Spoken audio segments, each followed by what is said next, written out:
Hi guys! Welcome back to our YouTube channel. Please don't forget to like, share, and subscribe para lagi kayong updated sa mga video na i-upload ko sa aming YouTube channel. Isang magandang araw po sa ating lahat ng mga mamayang Pilipino dito sa ating bansa. Sana lahat ay makatanggap ng pamaskong handog na ito. Alam nyo ba na sa lugar na ito ay patuloy pa din ang pamamahagi ng pamaskong handog hindi lamang sa senior citizens, bagkus lahat ay makakatanggap nito. Ating alamin kung saan nga ba ito at baka kayo ay taga rito. Ang balitang ito ay nakalap sa Quezon City Government Facebook page.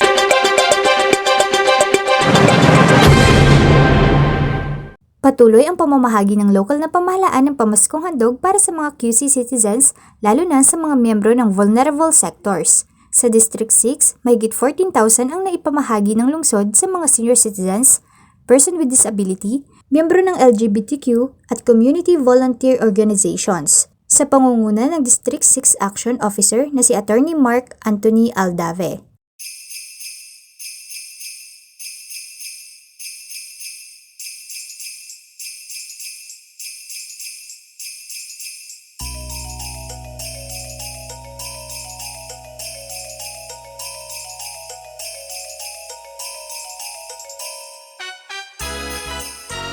Thanks for watching! Please don't forget to like, share, and subscribe!